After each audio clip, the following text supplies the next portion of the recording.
If you've ever found yourself stuck in that endless loop of worry, it's so easy to think something's wrong with you. But what if I told you that overthinking isn't a character flaw at all?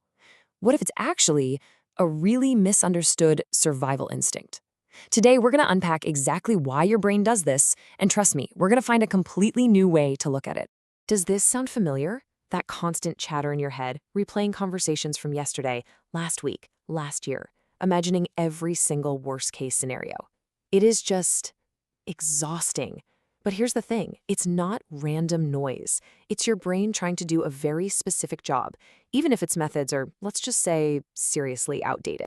We have a name for this cycle, right? We call it self-sabotage, like we're actively choosing to make ourselves miserable. But what if that's completely the wrong frame? What if this whole loop isn't a bug, but a feature? A very old, very deliberate feature of your brain's security system. And here is the absolute key to all of this. Every single one of those what-if thoughts, it's tied to a memory. Somewhere in your past, something hurt, and your brain, it took a mental screenshot of that moment. Now it's just desperately trying to prevent a sequel, running on this one powerful command. Do not let this happen again. It's like your mind is a courtroom, and every memory you have gets called to the stand to testify against your future.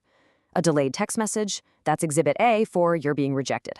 A tiny mistake at work, oh, that's Exhibit B for you're definitely getting fired. Your brain is running these simulations 24/7, not to torture you, but to prepare you for a threat it's convinced is just around the corner.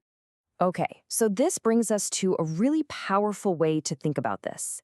If your brain's main job is to detect threats, well, what happens when that threat detector is just way too sensitive?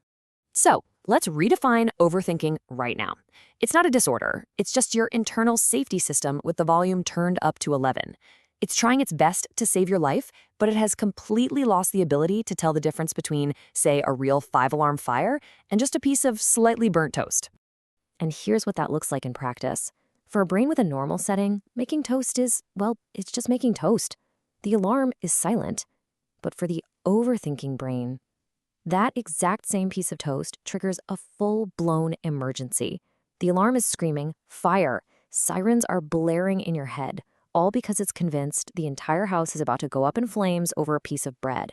And that's because your mind isn't actually reacting to this piece of toast in this safe moment. No, it's reacting to an echo, a ghost of past pain.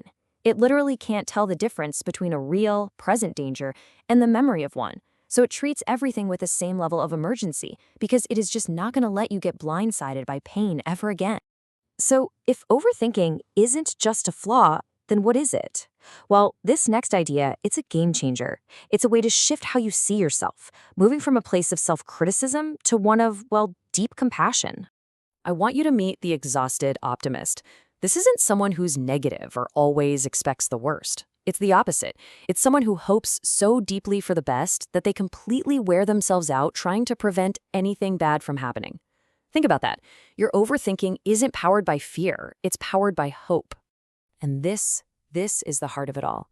You are not a pessimist. You're not wired for negativity.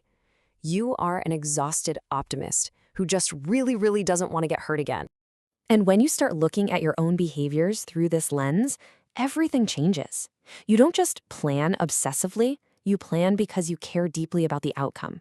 You don't replay conversations because you're anxious, you replay them because you're trying to figure out how to connect better, how to fix things. Every single worry is driven by this hidden, hopeful desire.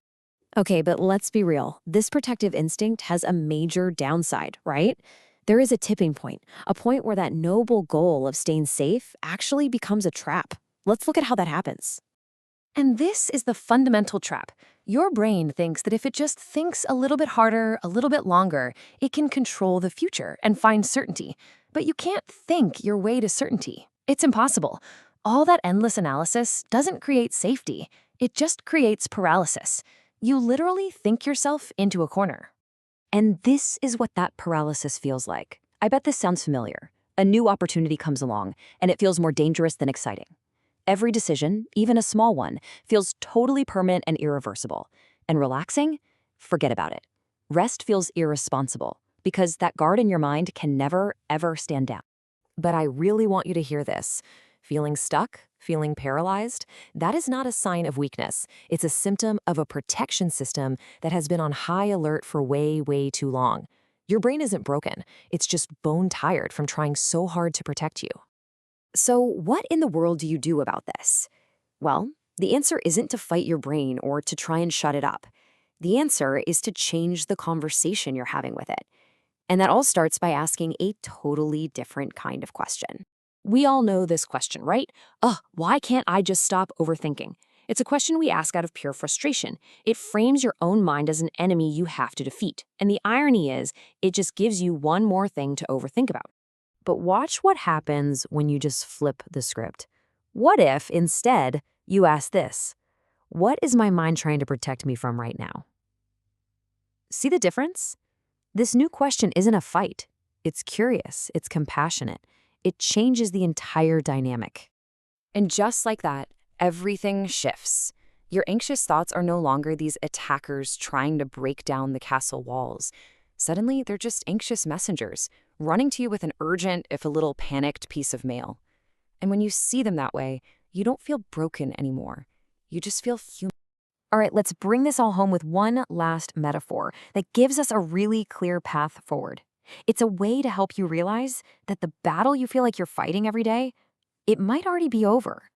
I want you to think of your overthinking mind like a loyal guard, a dedicated soldier who is still pacing the castle walls on high alert years after the war has ended. This guard isn't your enemy. It's just loyal. It simply hasn't gotten the memo that the danger has passed. So how do you calm this loyal guard? You don't fight it. You don't yell at it to stand down. You talk to it. So first, just hear the anxious message. Don't judge it. Don't argue with it. Just listen. Second, ask that new powerful question. Hey, what are you trying to protect me from? Third, and this part is so important, you acknowledge its concern. You can literally say to yourself, thank you for trying so hard to keep me safe. This validates the instinct without agreeing with the panic. And finally, you gently show the guard that right here, in this moment, you're okay. The war is over, it can rest. So from now on, when that storm of thoughts starts to brew, try not to see it as an attack. See it as a conversation waiting to happen. Your loyal guard is on duty and it's talking to you. So listen closely. What is it trying to tell you right now?